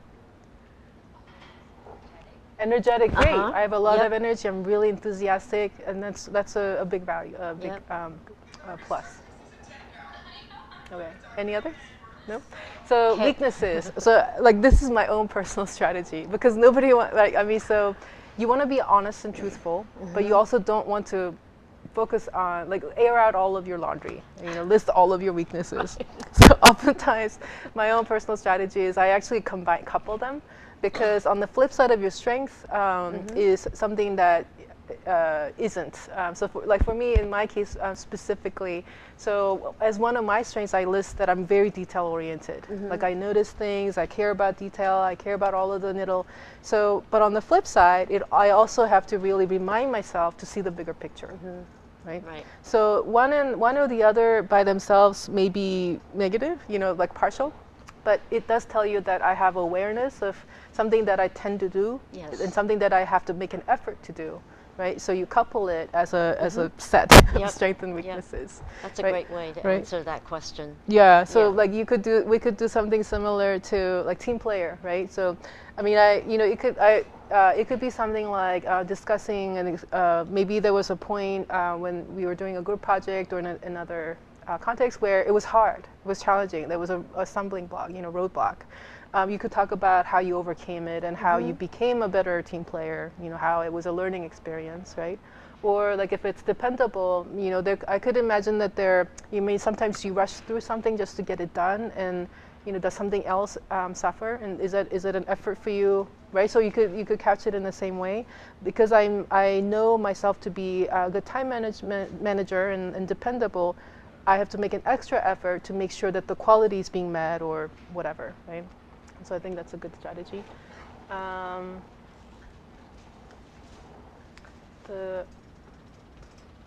So the salary comes, I think, probably in the beginning, entering any profession, like it becomes very abstract, and because everything else, all of these other things, there's no number, and so we tend to just compare the number to number, which is the salary.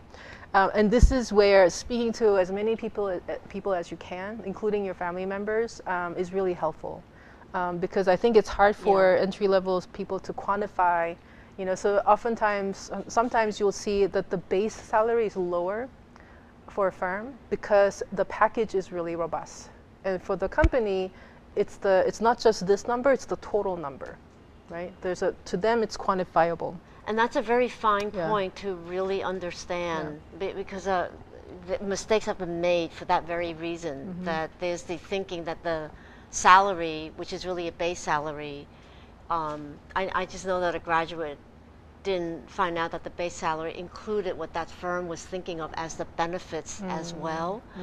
And so it's always good to slow down a bit and make sure that you understand exactly what the package is. Yeah, I mean, yeah. It's very easily missed. Yeah.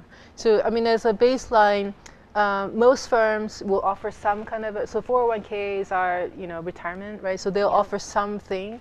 They may one may be more generous than the other. Health benefits, most firms, they'll offer some medical and dental, right, as a baseline. And professional development, same. Like most firms, the very, very small firms may not be able to, especially if you're not full-time employee.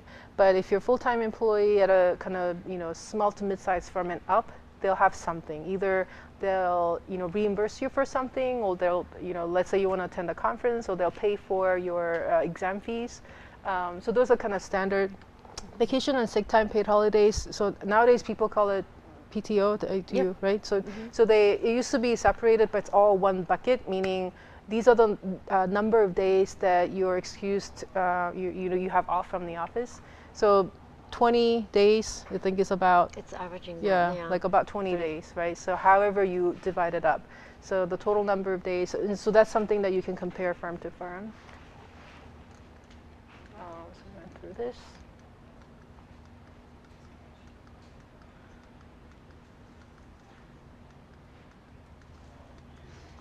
Okay, fair interview. I think the best advice is the attention should be on the work, not on your makeup, not on your dress, not on your shoes, not on your hair. So, I mean, dress up. I think for the most part, our students do this pretty well because a lot of us are respectful of our guest critics at final reviews, and we come more put together, right? So something like that, maybe a little bit more. But sometimes I think students, as part of that, I think some of the younger, women students, they put on makeup that they don't typically do, and then it goes overboard, right? So don't do that, because then we're so distracted by your makeup, your heavy makeup, that so the focus is always on the work. Whether or not should I, for men but also for women, should we wear a suit? Should we wear heels? How formal should we be? Like, is it like going to a wedding or meeting some? Be overdressed. You can't ever go wrong by being overdressed. So if you're a guy, wear a suit. When in doubt, wear a tie. Or if you're, if it's like a really laid-back small firm, bring the tie in your pocket, and then you can kind of like assess the vibe as you walk in, and ask to go to the bathroom, put the tie on if you feel like you need to, or take it off if you feel like it's ridiculous, right? But for women, just kind of again, elegant, neutral, understated. Don't wear 4-inch heels, right? Don't wear anything that's too revealing, right? Again, the focus is on the work, right? So no jeans, so nothing casual, no t-shirts. Even if the firm is, let's say there's some design build firms in the city, they have like, it's like the woodshop environment that they also have, design in. So even if those people wear jeans and work boots and t-shirts, you shouldn't wear the same thing, right? Once you get hired and start working there, then you can dress like them, right? So this is kind of what you want to keep in mind, right? So if you are being asked to go to a client meeting where it's a more formal, you're representing the company, what are you going to look like? Day of the interview, I think it's always helpful. So I know it's assumed that the material is already sent in, your resume, your cover letter, your portfolio, maybe through multiple channels. Maybe you sent it to the online website portal, but also emailed it to multiple people. Right. Don't assume that they're going to have it on hand. Right, if they're organized, so hiring is a big endeavor. So the bigger firms with better resources have people working on it full time, so they have the time to be organized. Other firms don't, right? So don't assume that they're going to be on top of things and so bring your own. Bring copies of your resume, bring portfolio, bring everything that you've sent in.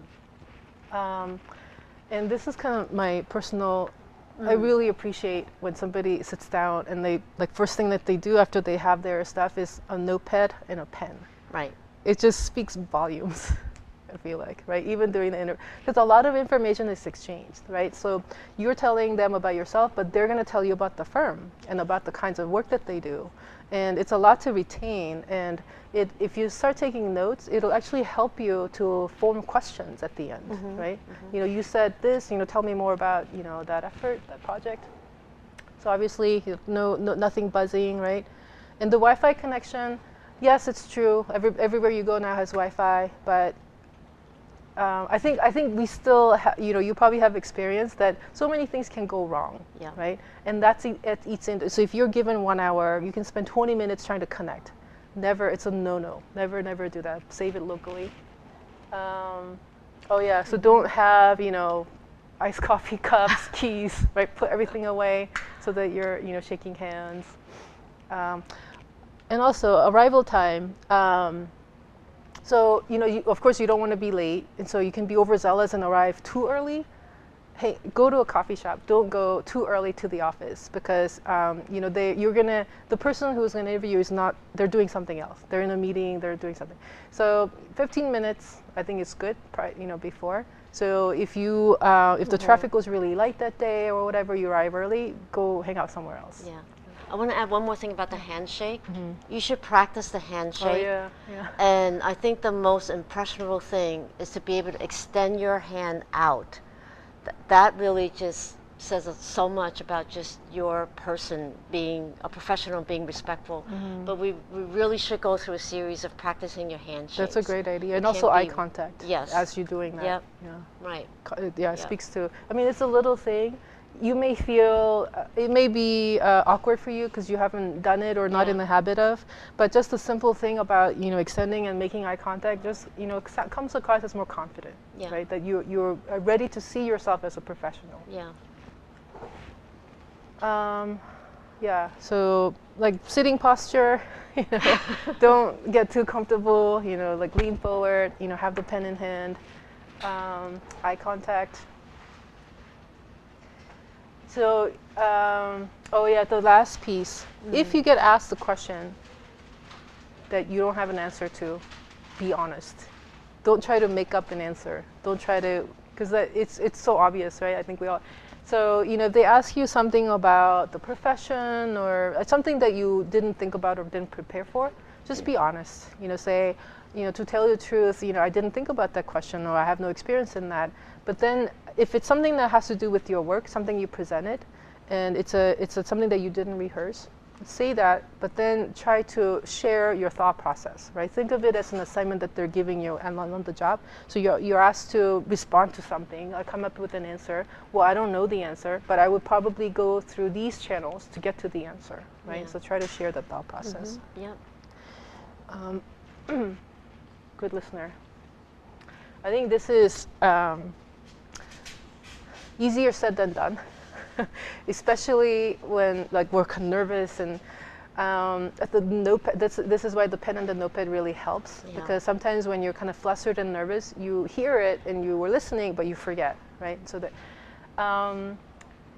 so active listening is something that if you can demonstrate that during the interview, they can imagine you doing that once you're hired. Yep. You know, that has to do with a lot of the things that Mimi touched on, which is repeating back what they said. So if you're given like a especially sensitive or important set of, you know, instructions, repeating back what you think you heard, right? Or asking questions, you know, follow-up questions that relate to that, right? Those are all two examples of really showing your active listening skills. So in other words, don't just like think about, okay, what am I going to say next, or how am I going to talk about this? Actually listen to them in conversation. Right, and using that tool is the way that you engage with that person or that group that's interviewing you, because it says that you are not only listening, you want to engage with them, and that also makes you memorable. And sometimes it's always, I always say that you have to be who you are, so that what you write down may then strike a chord that then allows for you to naturally ask that question without being so prescriptive before you walk in. So that thing of being spontaneous, because you see in your own notes something that you can then engage, which is actually what Karen's now said, and Mimi said it earlier. That engagement is then what makes you connect with the individual. Okay, so we covered this. So this is an article I found about small talk. So like similar to this, tell me about yourself. So you want to edit and filter, right? So so even if you're like walking to the room and you're just exchanging pleasantries, small talk, just again be mindful. Why are you here? Why are they there? What is this? So don't like actually practice making small talk without revealing too much detail that is inappropriate or will get you into trouble. Okay, I thought this was a good one. So, sorry if it's hard to see it, the quote says, "I'm not always concerned with your actual answer, but rather your composure," which means, so when we don't know the answer to something, we all get nervous, but if we, with more practice and confidence, we can stay composed, right? Composure and thinking process when answering it, right? So think about that. Sample interview questions. I selected some. I'm not gonna. Let's not go through all of them. But these are the places where I got them from. Things like, why should I hire you? What is your long-range objective? Are you a team player? So, oh, by the way, so something like that is not a yes or no question, right? So don't just say yes, but elaborate with examples.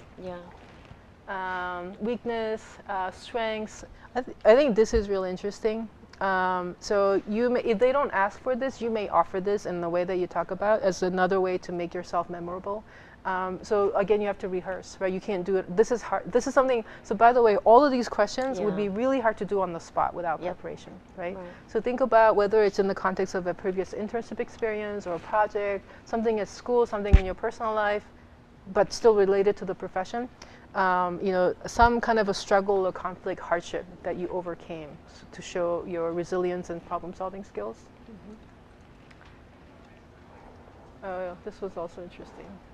I think this is, even if you don't get this question, I think it's a really good thing to have reflected on to, again, exude that confidence in your body posture. So somebody who you trust, somebody who knows you well, like somebody like Yim, let's say. What would Yim say, in her reference letter, or let's say they get a phone call, because you listed her as a reference. What are the good qualities that she would say to them about you, right?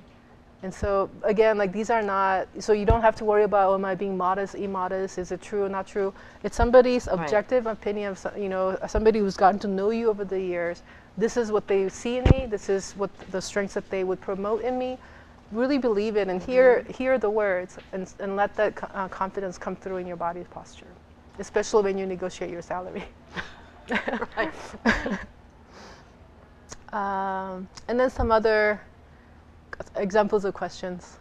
So failure, success, these are always good ones.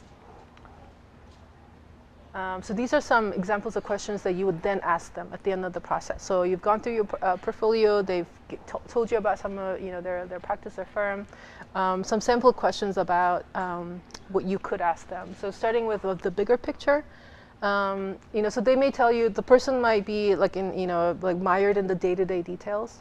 But every firm has a mission statement, and you would know this because you've done the research. But it's I think it's also interesting to hear from somebody who's actively in the office, all the way down to, so most firms, even small firms, they have some kind of a charity, volunteer work. Either they do it as a group effort, or they make it possible for the employees to go and do that. And I think finding out whether or not they do this and what are the kinds of projects that they do is a really good indicator of the culture in the office, right? What do they value? How do they encourage employees to not only be productive for their clients and in terms of their billing rates, but there are other important values also outside of your billing rates and your billable hours.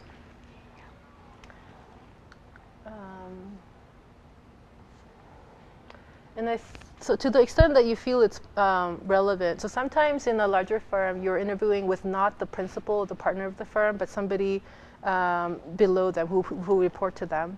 And so you could ask them about their own personal, right? So they've gone through the same process you have, you know, at some point, and they may be thinking of leaving. You never know, right? So it's something that if you feel like you've established the personal connection, you can ask, you know, ask them to share their personal experiences about the things that they personally appreciate, they personally wish were different.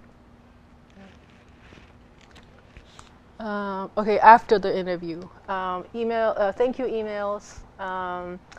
If not, you know, if it was at the end of the day, then the next day. So in the thank you email should not just be a thank you, but it's another opportunity for you to remind them, this is who I was, and I was really intrigued or excited, enthusiastic about, you know, this thing I learned that you told me about, right? So it's another opportunity to highlight. Yeah. Very appropriate to send LinkedIn invites, whether or not you get the offer. So meaning that I think shows you the profession. We'll say like it's a small world, you know, it's a small community. So let's say the interview, they found somebody else and hired a different candidate. You might come across this person in a different firm, or that you might get hired 2 years later for something else. You just never know. So establishing that professional connection through LinkedIn isn't dependent on whether or not you get hired. Yeah, assuming that you did you did a good job, good enough of a job at the interview. Okay. You know, maybe we'll kind of think about spend a little bit. You know, I think oftentimes, because I think it's to some degree, all architects are perfectionists. We're the hardest critics on our own work. And I think it's especially true for students.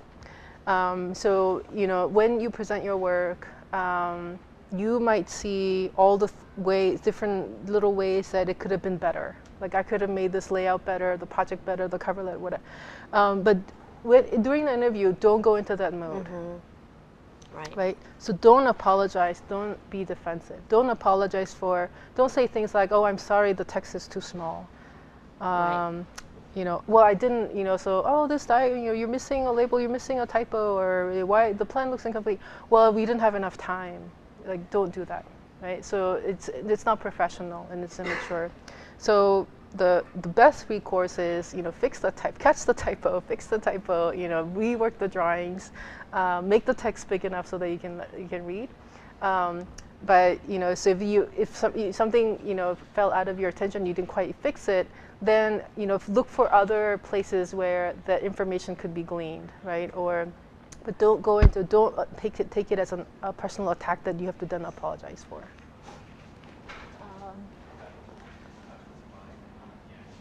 Just the handshake. Yeah. I think this is I think tricky. Being yourself, but you have to be yourself. I think it's tricky because, you know, I think it's natural to be tentative or hesitant because you don't yet know yourself as an architect in the profession. You're new to it, right? So there are many things that you're curious about, you're unsure about. So you feel yourself not tested, right? But at the same, so you know that which means that you're open-minded, you're ready to learn, you're ready. So that's the humble. But it's also, I think what you can trust is that you had the passion and the commitment to change majors or to commit to the number of years it takes to get this degree, to do all this work, to put together your portfolio and be in front of that person. That's real and authentic, and that's something to be proud of, right? And so kind of learn to, again, rehearse it in the tone of your voice and the words that you choose to balance the two so that you're fully committed and fully you know, proud of the work that you've put into it while knowing that I'm new to this and I'm going to have to learn a lot. Yeah, right? I think that word rehearse is really important because a lot of you are international students. And even just yesterday in class, one of my students said to me, well, my English isn't that great, Yim, and I don't know how to present myself. So one suggestion also is that you should be listening to either other presentations or talks so that you hear how other people present, like TED Talks are perfect because there's a dialogue, or someone like Fresh Air where Terry Gross has a question and then someone else is responding, so that you're building a presence for how you speak. And that's really what this particular student was saying to me is, I'm speaking, but it's really about the presentation of myself. And that's why I told him, don't be so self-conscious. The most important thing is to practice and rehearse constantly. Yeah. And I think so you know, the language, you know, so if you're not confident about your language skills, it doesn't mean so you didn't preclude yourself from applying for the job because you meet other qualifications. So maybe it's natural that you feel, you know, less confident about your language skills, but you should never, you know, make a statement like that in front of the interviewer. Right. And I think you should also find, you know, so I think all of us, you know, maybe can recognize if somebody's fluent in a language or very articulate, but there are other ways to communicate, and it isn't, the fluency in a language is not the only communication skills, right? And so I think all of you will find that maybe there are certain topics that, you know, where you lack the vocabulary or practice, but when it comes to your work, you're all super fluent. You've thought about it for years and years, right? And you've said it to audiences outside of yourself for weeks and weeks, right? So have confidence in that, and don't let yourself off the hook by saying things like, well, it's not my first language, so, you know, don't do that. You have no excuse, right? Okay, so I think I know where. So there are many resources online. So these are snippets of several, but a lot of this kind of encapsulates. So this is the final session in this room. So these are highlights of all of the previous 4 sessions from another source. So we won't go through this. We can make the slides available to you guys. I know there was a lot of kind of, you know, interview question lists and things like that were here. But so this already happened. I hope some of you were able to attend. But the next one, so I guess this is next Thursday? Next Tuesday. Oh, next Tuesday, sorry. Evening. Yeah, ignore that. So 4:10 Tuesday. Yes, right? The date 4:10 is correct, Tuesday. the day is wrong. It'll be in this space, right? So we are inviting 3 graduate students. Yes, and 3 with different visa statuses, since that's been also a part of the interest. So we wanted to inform, you know, especially the international students, but they're also working in different tiers of experience now. So Derek Jang just recently became promoted as a project designer. So we want to be able to show you within a 2-year period. So just graduated to 2 years since graduation? Yeah. And then where his experience level took him. And then you have... So, and then there'll be 3 undergrad students. All 3 of them just graduated, but they're in different stages of the job. So one, let's see if I remember. So one just started at a small firm. One is transitioning from the place that he's been interning to another one. Who was our 3rd one? Oh, Arena. Arena. So Arena actually works for Mimi. So she's been 2 years, I think. She's been in the office 2 years. Yeah. Well, thank you, everybody. Yep, thank you. So hopefully, so spread the word. So this event, if you didn't attend it last year, was really informative. Even for us, it was really informative. And I think it may be the highlight of this whole the workshop sessions. So please spread the word and please come. It's in the evening. And it's a great networking. Absolutely. Shu Han also found his job through one of the presenters that were here last year. Oh, great. Yeah, it works. Yeah. Yeah. All right. Thank you. Thank you.